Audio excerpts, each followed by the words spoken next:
por las mañanas en el campo las muchachas se levantaban y se iban para el guayabal a recoger guayabas. Con esas guayabas, a medio cada lata, podían comprarse un vestido. Así que las 4 descalzas, jóvenes, riéndose, saltaban la cerca, se metían en la otra finca, comenzaban a sacudir los gajos.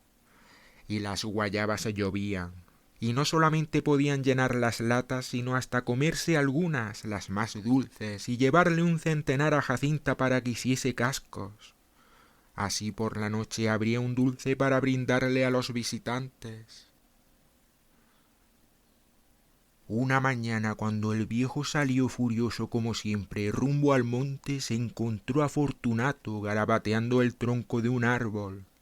«¡Condenado!», le dijo, retorciéndole una oreja, y siguió rumbo al monte. Adolfina. Primera agonía. Irrumpió el estruendo. Una bandada de pájaros rajaron rápidos el aire y él los vio lejanos y centelleantes adentrándose en el cielo, mientras un ardor, un escozor, una sensación de que ya se adentraba en su piel, iba posesionándose de su cuerpo, penetraba hasta en las regiones más profundas, quemando. Luego de haber atravesado el aire como figuras resplandecientes y rápidas, también inapresable igual que aquellos pájaros. Lo había alcanzado la ráfaga. Iba a morirse. Pero si tan solo pudieras, óyeme, llegar hasta allí, donde comienza el cercado, termina el camino y hay una explanada y luego un bajío. Pues ya ellos, seguros de que lo habían liquidado, no lo perseguían, se limitaban simplemente a ver dónde caía. Por primera vez era libre, podía correr. A nadie le interesaban ya sus intenciones o sus locuras. Por primera vez al caer tambaleándose descubrió en el contacto de la hierba una nueva relación. Una complicidad para con él, y hasta un olor diferente. Y al apoyar sus manos para incorporarse, sintió en la tierra un nuevo tipo de latido, un nuevo tipo de agitación, de respiración, de tibieza. Y por primera vez, incorporado ya, percibió en la luz que caía a raudales eso, que caía a raudales. Y descubrió nuevos matices en su brillo, y registró en ese preciso momento nuevas resonancias en el aire, nuevos tonos, nuevas voces lejanas y nuevos susurros, nuevas transparencias además de las que desde hacía tiempo él había ido registrando. Pues en él no eran acontecimientos los que ocurrían, sino sensaciones. ¿Qué acontecimientos podían ocurrir en aquel sitio aislado con un arroyo que se secaba todos los años, una casa casi siempre cayéndose y una familia que aún realizaba las siembras de acuerdo a las profecías de las cabañuelas? ¿O descubría el mes de julio cuando llegaba el verano de San Juan que, por otra parte, algunas veces se presentaba en junio, otras en agosto y otras no hacía su acostumbrada aparición? ¿Qué acontecimientos podían ocurrirle a él desconcertado, joven, pobre, en un pueblo cuadrado y comercial, de calles simétricas y gente invariablemente práctica? Dios, sensaciones, solo sensaciones podían ocurrirle. Dios. Y esa fue precisamente su primera sensación memorable e insoportable. El descubrimiento de que Dios no existía o existía solo en el engaño de los otros, en sus estafas sucesivas. Dios o los otros. Dios, dulce, distante, con sus imposibles promesas, con su improbable presencia. Los otros cercanos, agresivos, con sus cuerpos palpables y sudorosos, con sus voces chillonas y también palpables. Dios, olvidando siempre las más angustiosas peticiones. Los otros, cumpliendo invariablemente hasta las amenazas más mínimas. Dios, ahuyentándose cuando él lanzaba algún grito. Los otros, presentándose inmediatamente para decirle que se callara la boca. Dios o los otros. He aquí quizá la primera alternativa, la primera agonía que le impuso seguramente la vida, al menos entonces, antes, contra la frustración de no haber podido reunir, vendiendo huevos de pimeas, los 6 reales para comprar el apunte de Navidad. Dios, ante el cuarto que se agranda. Dios, contra el viaje en la noche hasta la mata de tamarindos, pues alguien, uno de los primos, le dijo: ¿A que no te atreves? Dios, contra el pánico nocturno. Dios.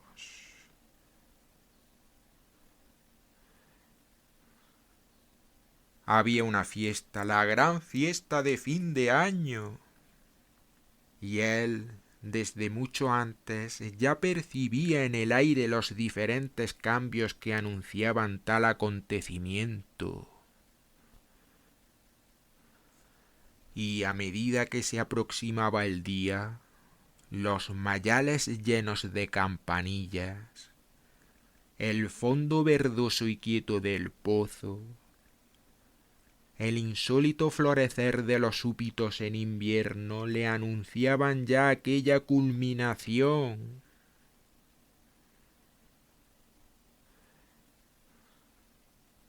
Esa mañana había recorrido el campo. Había traído hierbas, flores, pequeñas piedras, hojas, y todo lo había depositado en el marco de las imágenes descoloridas, aún divinas. En la noche, cuando la casa estaba repleta de parientes lejanos, cuando ya todos bebían, comían, bailaban, alguien había traído un radio, alguien cantaba, alguien borracho gritaba que quería morirse pero que no lo enterraran.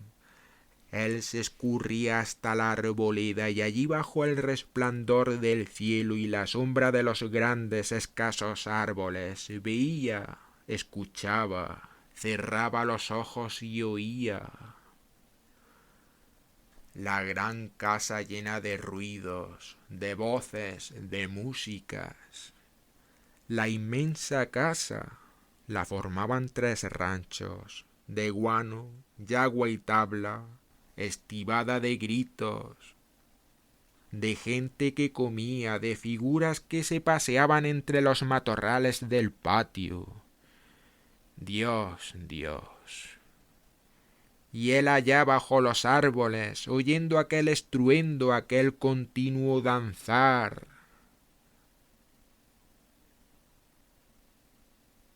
Alguien, uno de los primos, había traído una bicicleta y él había tomado aquella bicicleta y había ido hasta el corral de las vacas. Y había cogido impulso al bajar la loma. Y era ahora la sensación, el nuevo éxtasis, la otra dicha de sentirse deslizándose con los ojos cerrados por entre el estruendo, hacia abajo, hasta donde nacía la música. Dios, Dios, ¿cómo iba a concebir él entonces que tú no existías? Que todo aquello no era más que un ficticio despegue de la realidad, un hechizo, una improvisación fugaz que, precisamente por eso, luego el tiempo cubriría de prestigios.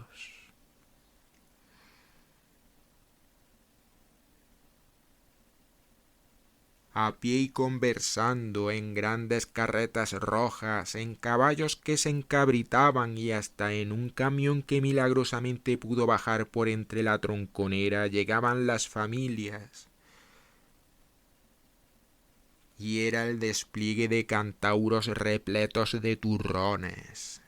Eran las tías portando cajitas de pasas y saludos. Eran los altos y espléndidos hombres convirtiendo los brazos en ramalazos de afectos. Y todos ellos, los muchachos, en la mesa grande, en el estruendo del picador de la cocina, en la talanquera, recibiendo en el amplio corredor, saltando, superando ya con sus voces los incesantes ladridos de los perros. Seguían llegando, seguían llegando. Un tío había traído un barril que fabricaba helados, y ya instalado en una esquina bajo las canales daba vueltas a la manigueta y la crema roja borboteaba. La mayor de las hermanas de la abuela, la gran tía, sostenía con más de 20 personas una amplia y apasionada discusión sobre el modo en que debe comerse el casabe, si seco, si mojado, si ligeramente asperjado de aceite. Un grupo de primos más pequeños se dedicaban a amontonar botellas vacías para estrellarlas contra el tronco de la ceiba. Y él mirando, él escuchando, él percibiendo, él rodando loma abajo, él prolongando, aumentando, movilizando aquellas voces y aquellas figuras, él inventando aquellas figuras. Sensaciones, sensaciones, solo sensaciones, porque lo cierto es que nunca habían celebrado allí fiestas de tales dimensiones, porque lo cierto es que la realidad siempre era otra, y él estaba siempre en la otra realidad, en otra que no era precisamente aquella, la que ellos llamaban la verdadera, la única que ellos conocían.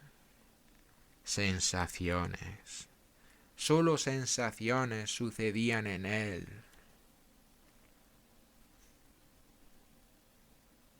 A veces, sobre todo en aquella exclusiva y breve época que precedía a las lluvias, tenía la segura impresión de que alguien, un viajero, un caminante venido de no se sabe de dónde, se detenía en aquellos parajes y por un tiempo le pedía a él, ser su intérprete.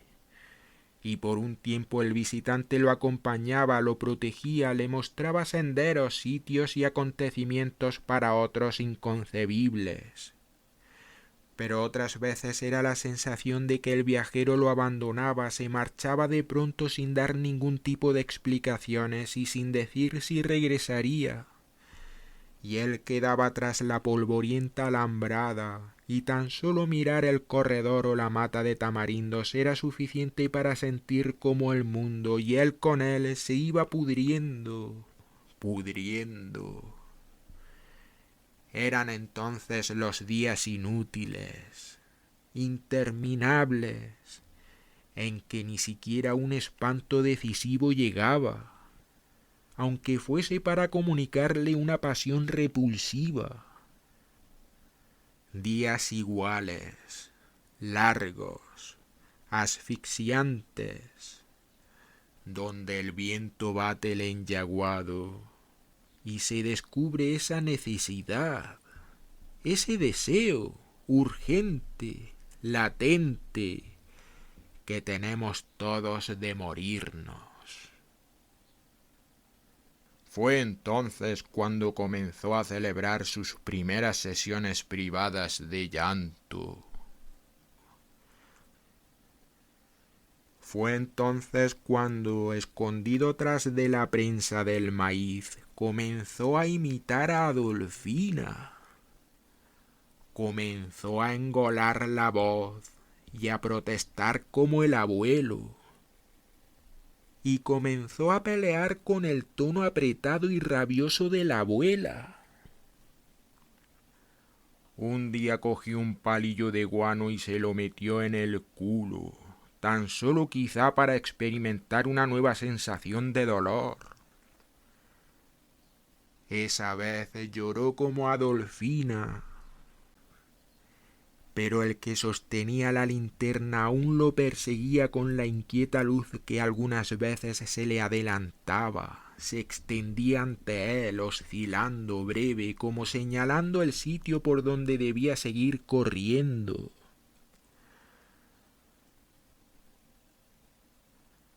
Caballos. Ahora solo quería ver caballos. Altos, briosos, brillantes, rompiendo el horizonte.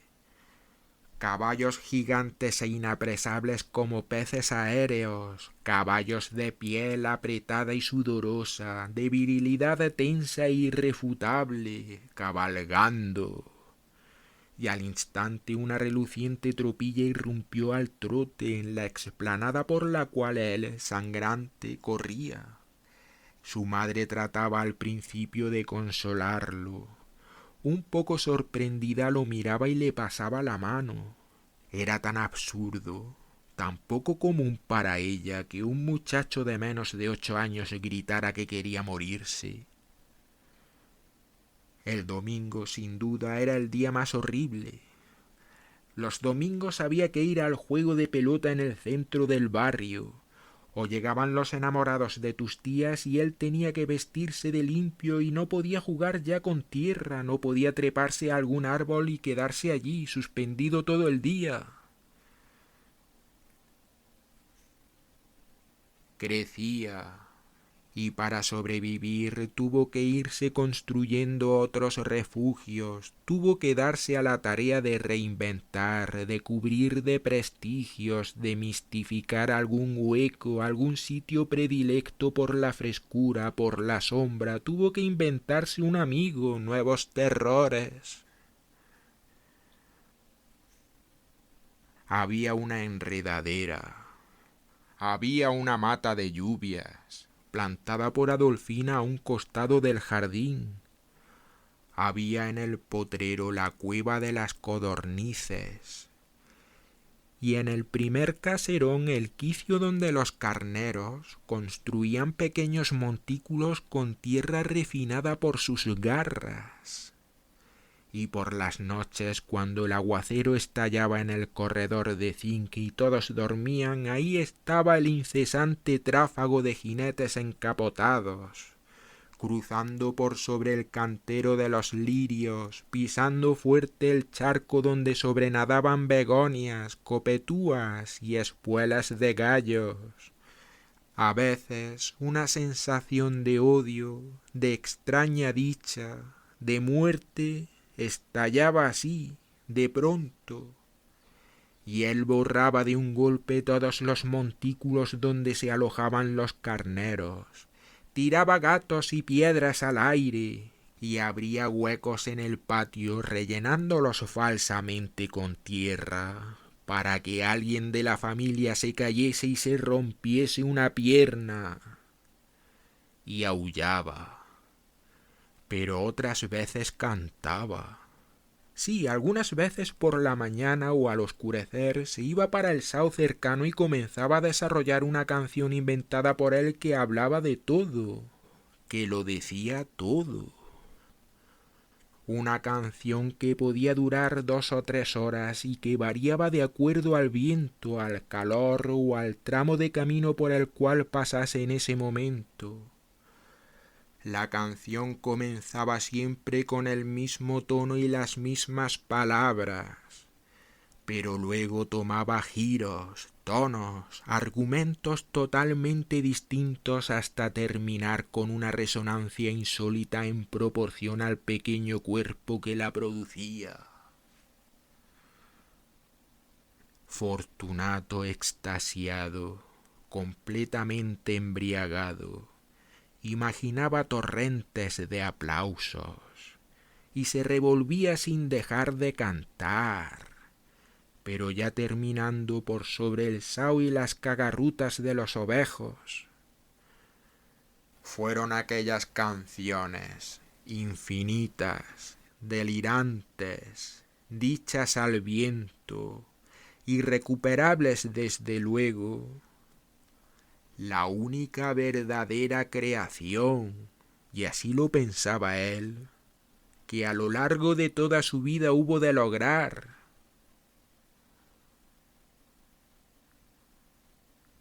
Una tarde, mientras permanecía tirado bajo la mata de lluvias, descubrió otra sensación. El placer que produce el frotarse el sexo con las manos. Lo descubrió solo por azar, sin que nadie le dijera qué era aquello ni por qué y cómo se hacía. Aterrado, luego de la primera experiencia, corrió hasta el excusado. Allí lo repitió 7 veces seguidas. Y fue tanto el desfallecimiento que pensó que lo que acababa de hacer era algo monstruoso, algo que de tan horrible nadie seguramente conocía. Y dedujo que lógicamente moriría de un momento a otro. Luego, al ver que no se moría, lo que más le aterró fue la idea de que Dios seguramente se había enterado. Y cuando el viernes siguiente en el templo de Arcadio Reyes, donde madre lo llevaba todas las semanas, una de las médiums mientras lo despojaba cayó posesa, él pensó que Dios hablaría para decir allí, ante más de 300 personas y casi todas conocidas, lo que él se había atrevido a hacer en el excusado y bajo la mata de lluvias.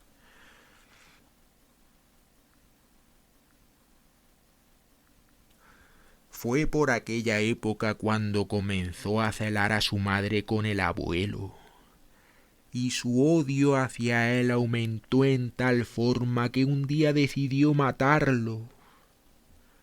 Fue hasta el último rancho donde estaba la leña seca y tomó el hacha. Como algunas tardes, el abuelo, luego de haber trancado las vacas, se tiraba varios cubos de agua detrás del pozo. Fortunato arrastró el hacha hasta colocarse detrás de la mata de ceiba. Desde allí sintió el chapoteo del agua y los resoplidos del viejo. Caminó un poco más, llegó hasta el brocal y contempló el cuerpo inmenso y peludo del abuelo. Y al volverse, Fortunato vio el enorme sexo balanceándose en medio de 2 bultos enmarañados. Fortunato ignoraba que Polo era quebrado. Y no miró más, soltó el hacha y echó a correr aterrorizado. Corría mientras aquella figura inmensa y peluda, aquel terror que ahora él mismo inventaba y sin embargo no podía afirmar que no fuera cierto, lo perseguía, se plantaba ante él, se adelantaba un poco en el trayecto y lo aguardaba. Pero era a su madre, a la madre de Fortunato. Era a ella hacia donde se dirigía rápida la inmensa figura. Y él ya veía el grueso instrumento alcanzándola, tumbándola, traspasándola. Y ella, sin protestar, casi riéndose, soportaba la agresión mientras él seguía sin poder hacer nada, contemplando. ¿Qué era aquello? ¿Qué nueva sensación? ¿Qué nuevo Dios? ¿Qué nuevo tipo de amor? Porque sin duda aquellos celos no podían ser más que la consecuencia de un amor monstruoso, es decir, puro, insólito, de un deseo violento e inaplazable de poseer a su madre, así como en su imaginación la poseía allí, a un extremo de la explanada por donde el sangrante corría, su abuelo. Y fue en ese momento cuando comprendió, o quizá lo había presentido siempre y solo en este instante decisivo, definitivo, se atrevía a aceptarlo, que allí estaba su redención, pues allí radicaba su maldición. Allí, no en las intenciones que lo habían conducido a este reventar incierto, estúpido. Allí, no en esta sensación de escozor que le taladraba la espalda. Allí, en aquella figura siempre taladrada por otro que no era él y que debía ser él. Allí era donde radicaba el origen de su verdadero infierno, su meta definitiva, su liberación. Y ahora, totalmente seguro, corrió hacia ella. Pero algo se interpuso, algo gigantesco, zumbante, azul, peludo, le cubría la vista. Algo, una bestia húmeda, ronroneante, saltaba, quería sin duda obstaculizar su carrera, su meta. Era una mosca azul, seguramente joven, que, desechando la sangre, se había encaprichado en posarse solamente en la punta de su nariz. Revoloteaba, se alejaba en el aire traspasado por otra luminosidad, la linterna. Cada vez que él hacía un intento desesperado por eliminarla, pero luego volvía azul, terca, impertinente, a posarse en el sitio seleccionado.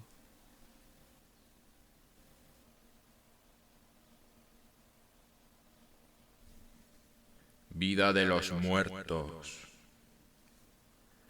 Vengo con la cabeza bajo el brazo a pasearme por todos estos lugares, a mirar cuántas matas de anones se han secado y cuántas están ya por secarse.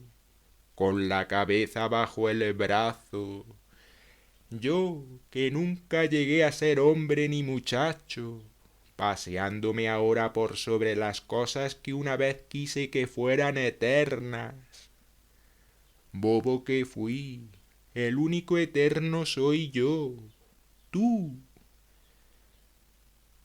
Se seca el mundo, el pozo se desborona y los culandrillos ya lo ahogan.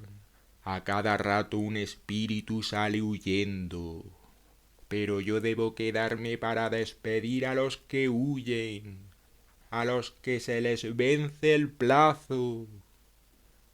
Pobre muchacho, y algunas te buscan, me buscan, te buscan. Pobre muchacho, pobre muchacho. Oye, oye cómo te gritan. Todavía me parece estar escuchando esas voces entre la algarabía de la música y un largo tiroteo. ¡Qué ridiculez! Morirse así tan joven, cuando ni siquiera se ha tenido tiempo para temerle a la muerte, ni a la vida. Pobre muchacho, pobre muchacho, pobre muchacho, pobre. Entonces llegó el momento en que debía realizar la primera confrontación entre sus aspiraciones y la realidad. Ahí estaba la tierra fértil y penetrable, no como aquella que acababa de abandonar. Ahí estaban sus manos y sus ambiciones. Pero por sobre la tierra y sus manos, por sobre sus sueños, estaban los demás, y los demás hacían las leyes, los demás ordenaban y disponían. Eran los dueños. Tenían, además de los títulos que los acreditaban como propietarios, ese aire, ese don, esos ademanes, esas voces, esas apariencias y gestos de propietarios, de señores. Tenían esa forma de ser, de estar ubicados, como si hubieran nacido, hubieran sido elegidos, para ordenar y para ser obedecidos. Y él asustado, torpe, joven, con ese miedo que se transformaba en violencia, pero que no dejaba de ser miedo. Bruto y sin un papel que garantizase su procedencia, que lo justificase, que dijese este es él. ¿Qué podía hacer contra esos gestos seguros, contra aquellas figuras ubicadas? Empezó a trabajar. Los mismos dueños del barco que lo habían traído a la isla le buscaron el trabajo. Siempre había algo pesado que remover, que trasladar. Siempre había un barco que descargar, un barco que cargar, una caja, un bulto, una barra de hierro, un saco, algo pesado, grande, hediondo, ajeno que había que echarse a cuestas y cargar. Así durante todo el día, a veces también por la noche y por la madrugada, Polo tenía que permanecer en el muelle cargando, descargando, corriendo siempre con algo enorme y valioso a cuestas. Al fin de semana o de jornada, los empresarios del barco se encargaban de cobrar su jornal y de quedarse con él como amortización del importe de su viaje. Eso sí, hambre no pasaba. Grandes cantidades de mavinga, tasajo en otros sitios, para los negros de los centrales eran introducidos en la isla y él podía comer la que quisiese. También sus manos, cuando tenían tiempo, podían coger un poco de agua, solo que él no poseía alguna planta que pudiese regar. Además, en aquel sitio el agua era salada. Se fue. Agarró un saco, lo llenó con aquella mavinga hedionda y se largó. Dejó aquella ciudad de negros hediondos y de blancos rojos, amarillentos y orgullosos, y de otros que no eran ni negros ni blancos, sino una mezcla de todas las razas, gente turbia, confusa, que por lo mismo se creía con derecho a participar en todas las costumbres y hablar mal de todos.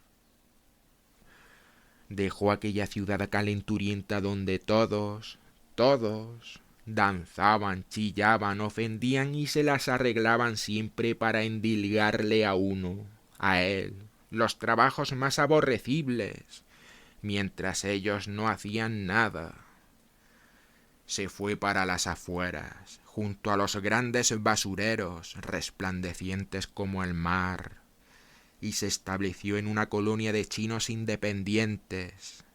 Aquellos chinos se llamaban independientes, aunque jamás podrían salir de la isla y, al igual que él, no tenían siquiera un papel que los identificase, porque habían abandonado el trabajo en la compañía que los había traído y se habían ido a trabajar por su cuenta sin tener que pagar deuda alguna como pensaba hacerlo él. Sin embargo, por entonces, recuerda ahora, eran tan miserables, que estaban completamente libres, sin mujer que ata y exige, sin hijos que frustran y limitan, sin propiedades que esclavizan y destruyen, tan solo con sus manos. ¿Quién podía exigirles? ¿Quién podía estafarlos? ¿Qué pasiones, fuera de la pasión elemental de comer y dormir, podía atormentarlos? Aquellos hombres se levantaban de madrugada y comenzaban a resembrar, a escarbar, a regar, a recoger las hortalizas, y él con ellos, de modo que cuando amanecía todos, y él con ellos, inundaban los pueblos, vendiendo todo tipo de verduras. Del producto de aquella venta los chinos hacían un fondo común, intocable, que lentamente aumentaba cada día. Para alguien que no fuera Polo y que no viviera como ellos, quizá hubiese sido emocionante, hasta edificante, ver cómo aquellos miserables se las arreglaban para vivir prácticamente sin nada. Un pedazo de tela amarrado a la cintura, un sombrero recogido en algún basurero cercano, una madera amarrada con cabullas a los pies, esa era su indumentaria. Una especie de cueva hecha con latas, tablas y cartones constituía la vivienda. Todo el producto del trabajo era minuciosamente contado noche tras noche y confiado al que hacía de tesorero, a quien, desde luego, y no sin razón, se le respetaba y se confiaba como un dios. Este era el encargado de que algún día, redondeada la suma, realizase el contrato con la empresa para que todos ellos pudieran volver a su país, al otro infierno. Pero Polo sabía, y los chinos también, que por mucho que trabajasen jamás podrían, vendiendo aquellas hierbas, reunir la cantidad necesaria para un pasaje de regreso. Una noche, Polo comenzó a calcular trabajosamente el tiempo que debía trabajar un chino para poder reunir el importe necesario para un pasaje de regreso. 200 años justos, dijo en voz alta al amanecer. Y la mayoría de ellos eran viejos, estaban enfermos, morirían pronto. Todo aquello era absurdo. Sin embargo, él era joven. Él podía darse el lujo de soñar. Él era joven, aún un muchacho, tenía muchos años por delante y podía darse el lujo de perderlos de un golpe antes de gastarlos en forma monótona, inútil y humillante. Él era joven, podía arriesgarse, podía soñar, aventurarse. Era joven, por lo tanto tenía el privilegio de ser audaz, cruel, egoísta, criminal, absolutamente humano.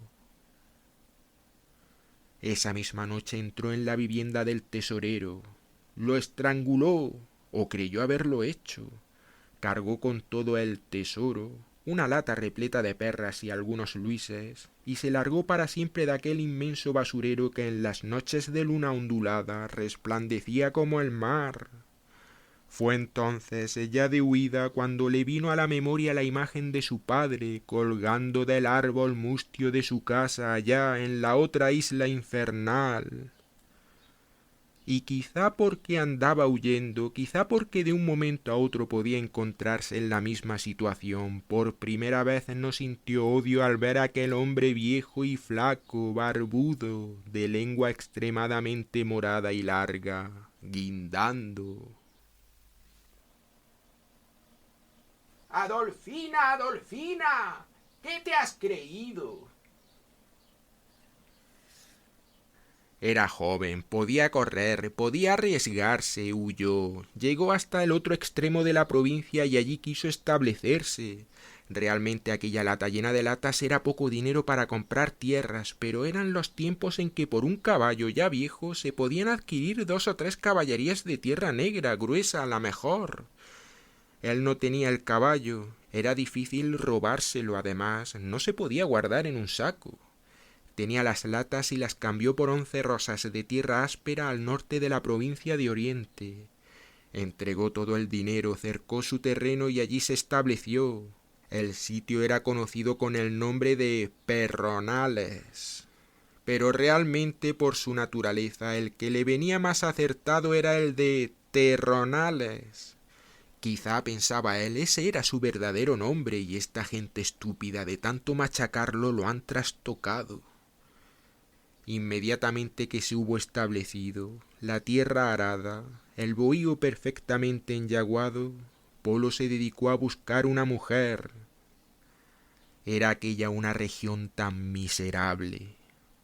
Eran todos tan pobres que él, por aquellas lascas de cascajo, era considerado como uno de los hombres, al fin un hombre, más afortunados de la región.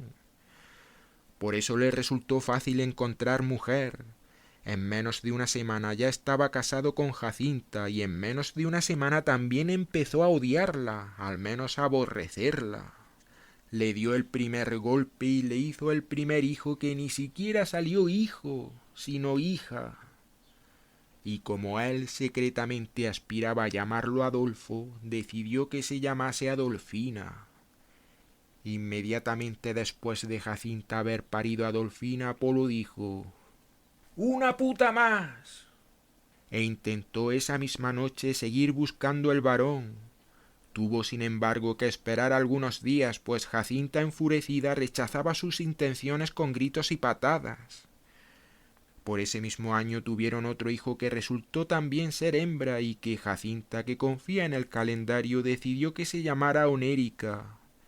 Pero esta vez Polo, enardecido por ese segundo fracaso, no se contuvo ante los gritos y patadas de su mujer, y al día siguiente le hizo otro hijo que también fue hija, y que Jacinta llamó con el nombre de Celia. en honor a su bisabuela, muerta por un indio de un artero flechazo en la garganta, decía ella, Jacinta, no sin orgullo. Polo, que no quería saber más de mujeres, huyó al monte y dejó que Jacinta se las arreglara sola. En ningún momento había consentido en traer una comadrona a su casa, pero al cabo de una semana regresó, libidinoso y enfurecido, y de un golpe engendró a Digna, quien al nacer provocó el estallido de una rabia que se había trasladado de generación a generación, acrecentándose diariamente en el avance, por lo visto irremediable, de la desgracia.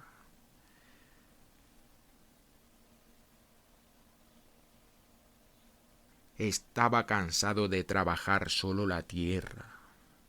Aquella tierra que no esperaba que él la hubiese terminado de deshiervar por una esquina para empezar a enhiervarse por la otra, y sus esperanzas estaban fijadas en la llegada de un hijo varón, uno aunque fuese, que le sirviese de ayuda, a quien pudiese esclavizar, utilizar, comunicarle su furia, hacerle ver el horror que fijo se cierne siempre sobre el miserable.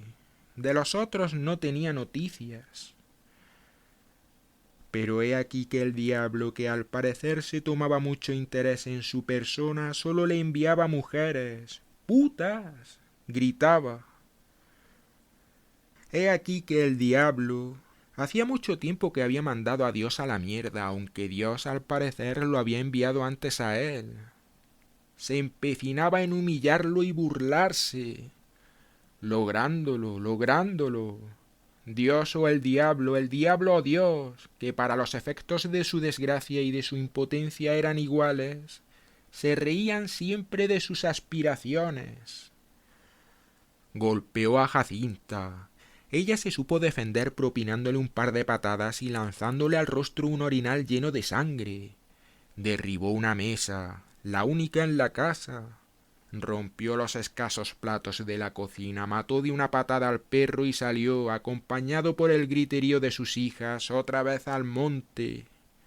Pero no se atrevió a hacer lo que había pensado, no se atrevió a matar a las 4 hembras que él, se golpeaba enfurecido los testículos, había traído al infierno. Finalmente, cuando se detuvo, se estiró adolorido sobre la hierba y hasta pudo llorar. Un cansancio, un letargo desconocido lo fue poseyendo. En su carrera había llegado hasta la costa. Los guineos a 2 por kilo, los plátanos a 2 por medio, las naranjas a 4 por peseta. Carísimas, pero no hay más remedio. Tengo que aprovechar la escasez que hay ahora, pues cuando venga la época de la abundancia voy a tener que darlas de ñapa. Los tomates a 7 por real, los mejores déjame guardárselos a Tomasico, que es el único que me paga al contado. A los cigarros y a los fósforos no les puedo subir el precio. Y al azúcar y al arroz, bueno, en eso me defiendo en el peso. 1 onza de menos casi nadie la mira, aunque este es el barrio más muerto de hambre del mundo y la gente se faja hasta por un mango pintón. Este año no me han traído ziquitraques y ya se acerca la Navidad. Las cremas de leche a 3 por kilo si compra 1 kilo, a 20 por medio si compran el medio. En fin, tanto repasar y volver a repasar los precios cuando aquí lo único que se vende es aguardiente. Por cierto, que el último que me trajeron sabe a petróleo. Pero qué caray, la gente se lo bebe como si fuera una zambumbia. Déjame probarlo. ¡Ah! Viejo, ahí le dejo su mondongo. Virgen Santísima, ¿qué hace usted aquí con mi hija y los muchachos y ese lío de ropas, a mediodía en punto y con el sol que raja las piedras? Dígale a Polo que ahí le dejo su mondongo. Desgraciado, si yo fuera hombre no me diría eso. Pero prepárese, que ahora mismo voy a llamar a Polo. Los guineos a 2 por kilo, sí, pero si están muy podridos los puedo dar a 3. Total, si las ratas se los van a comer. Pero regalarlos no. De eso nada. El comerciante no debe regalar la mercancía. Si se echa a perder, se bota. Si no se vende, se devuelve. Si quiebra el negocio, se guarda. Pero regalarla, eso nunca. Polo, pero es que no has oído a ese hombre. Trae a Digna con los 2 muchachos. Dice que no quiere saber más de ellos. Y de contra me ha ofendido. Sal ahora mismo y pártele la cara. Sal y rómpele la crisma para que no sea fresco. Los guineos a 2 por kilo. Yo me imaginaba que esto iba a pasar. A 3 por peseta los plátanos. Sí, a 3 por peseta. Pues seguro que ya están escaseando. Sal y pártele la cara. ¿O es que tú no eres hombre? ¿Qué sabrá esta mujer lo que quiere decir hombre? A 2 por reales los ajices, a 4 por medio los boniatos de a libra. Ya me equivoqué por culpa de esta maldita. ¡Maricón! Viejo maricón. No tengo marido, lo que tengo es un pedazo de carne con ojos. Tu hija ahí, dejada, ¿oíste? 3 bocas más tenemos ahora a cuestas. 3 bocas más y la vergüenza. Ay, la vergüenza de lo que dirá la gente ahora. Dios mío, ¿qué dirá la gente ahora? Si piensas que te voy a contestar, so bruja, estás equivocada. Ahí te puedes desgalillar que yo seguiré contando. Las peras, pero qué peras ni qué carajo. Ya esta bruja me ha hecho equivocar otra vez. Los cocos, si están secos, a peseta. Si están zarazos o son de agua, a 25 kilos. Te puedes ir largando porque yo ni te voy a mirar. Sinvergüenza. Debería darte pena. Si fueras hombre. Y vuelve con lo de hombre. Claro, ella sabe que esa es una de las cosas que más me molesta. Al menos lo que más me molestaba en otros tiempos. Pero bastantes veces le probé que yo era hombre. Demasiadas. Si tú no le das aunque sea una pedrada, voy a llamar a los vecinos. Pensando en pedradas. Vieja condenada, todavía se cree que está viviendo en el monte. Dios mío, qué destino tan triste el mío. ¡Qué destino! Dios, Dios, si alguna vez hubieras existido, ya te hubieras muerto por haber tenido que oír a toda esta gente que cree en ti. Las peras. Y vuelvo con la matraquilla de las peras. Los mangos a 15 por medio, baratos, pero no queda otro remedio. Es que los vendedores de carretilla van a acabar con mi negocio. No sé cómo se las arreglan para vender siempre más bajo que los venduteros. El viejo valoraba las mercancías de la venduta con esa aparente tranquilidad que dan las derrotas sucesivas. Como en un descender de neblinas oyó voces y se imaginó sordo. ¡Ahí le dejo su mondongo! Pero las neblinas siguieron descendiendo y las voces le dieron varias trompadas en la cara. ¡Han dejado a tu hija! ¡Han dejado a tu hija! El viejo se había prometido ser mudo hasta que ya no tuviera que prometérselo, pero la agonía se alargaba y no parecía tener fin. ¡Si fueras un hombre! Los guineos se transformaban en peras y los precios subían y bajaban como si un duende le hiciera trastadas en la mente. Oyó un grito y siguió contando. Aunque revientes, no diré ni media palabra. Vio varias bestias cruzar rápidas sobre la báscula y revolcarse en el azúcar, luego la misma gritería. Esa maldita. Pero no le contestaré. ¡Come mierda! ¡Come mierda! Las bestias le palmetearon la cara y, riéndose a carcajadas, se fueron corriendo por sobre los estantes de aguacates, dejándolo todo revuelto. Siempre hasta ahora hice lo que me salió de los cojones. ¡Mentira!, dijo una bestia, y el viejo sintió tanta furia que por poco habla. Pensó lanzarse un plátano pintón por la cabeza, pero enseguida se dio cuenta de que iba a salir perdiendo un real y se contuvo. Luego vino la idea del ahorcamiento. Si mi padre lo hizo, ¿por qué yo no? Pero enseguida desechó la idea y siguió pensando. Lo que eres es un babieca. El padre colgaba de la llave del comedor donde él había armado su hamaca. Colgaba con la misma soga de la hamaca. Él lo vio balancearse y pensó enseguida en la hamaca perdida.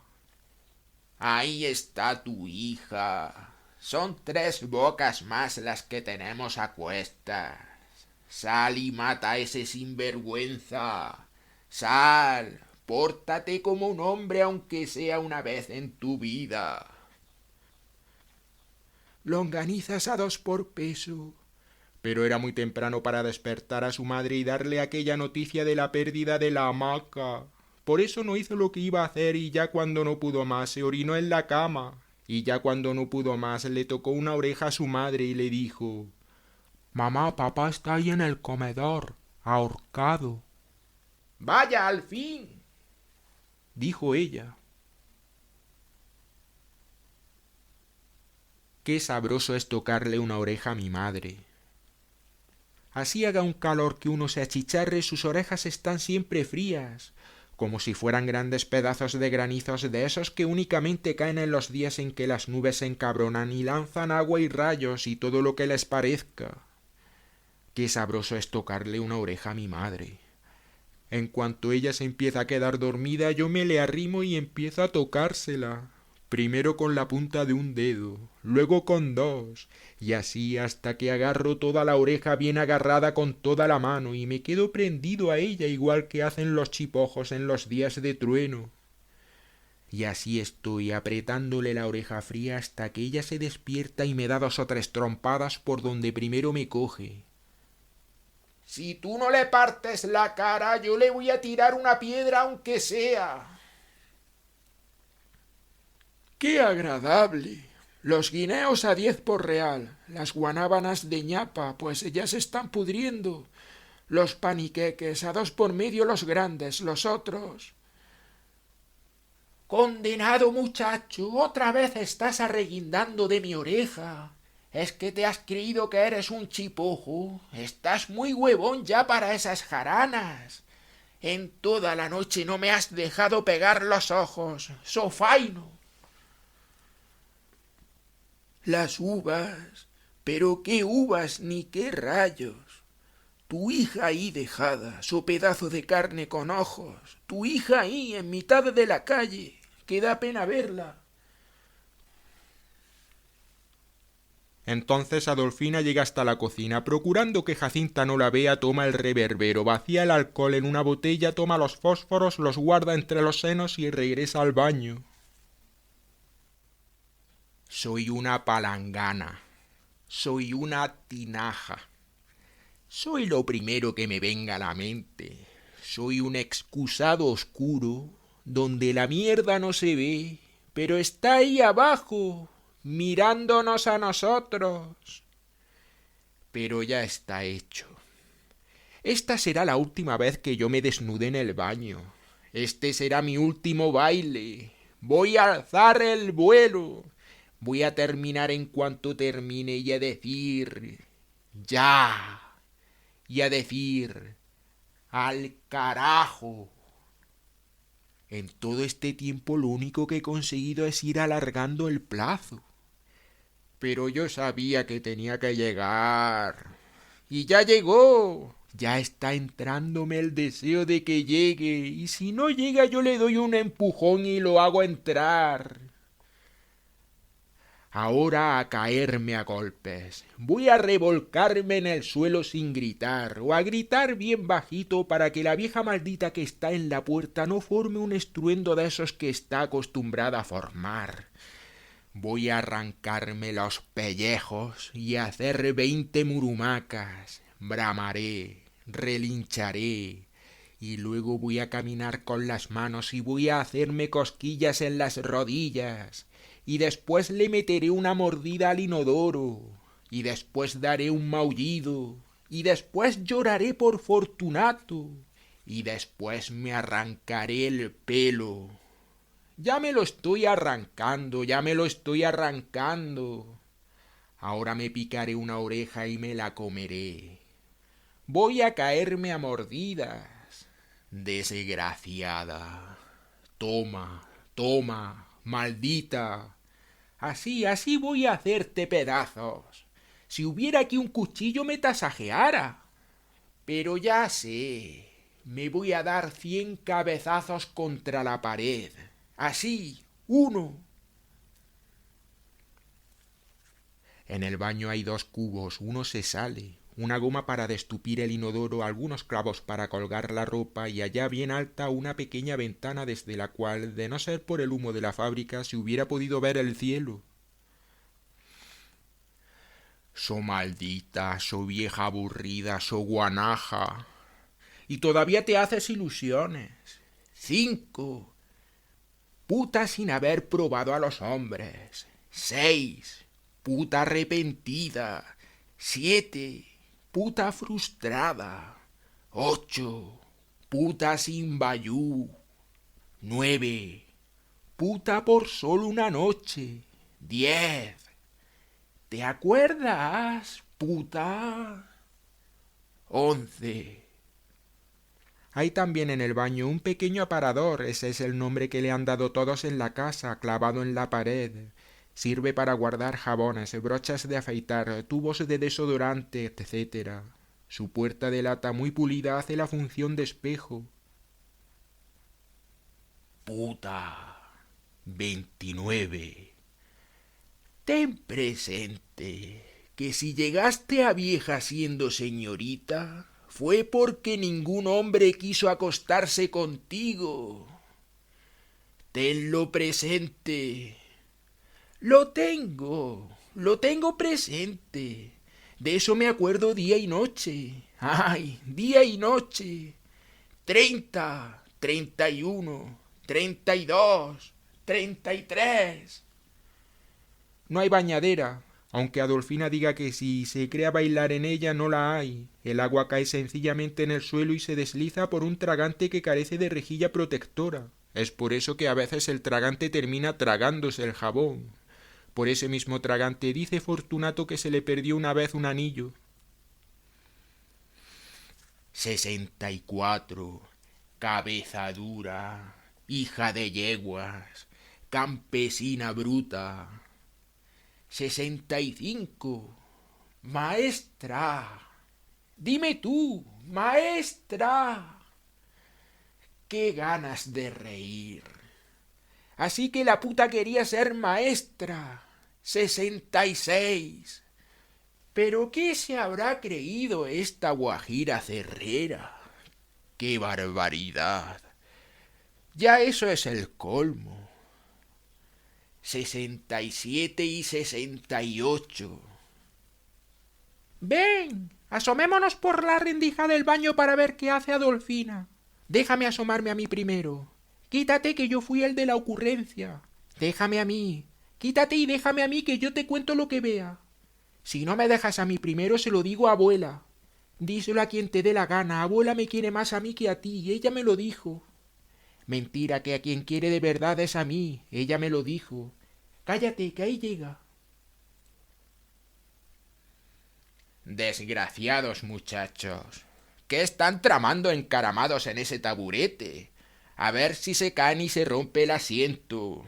Si lo que merecen es que los estrelle contra el suelo. Malditos. Qué desgracia la mía. Mira que después de vieja también tener que aguantar este paquete. Qué pelmas. Mejor fuera que hubieran muerto. Ay, y esta condenada mujer no piensa salir de ahí. Ay, Virgen. Adolfina. Adolfina. Claro, cuando cae mucha agua el tragante se tupe y el piso del baño, que es más bajo que el patio, se inunda. Ese espacio debe ser lo que ellos llaman bañadera.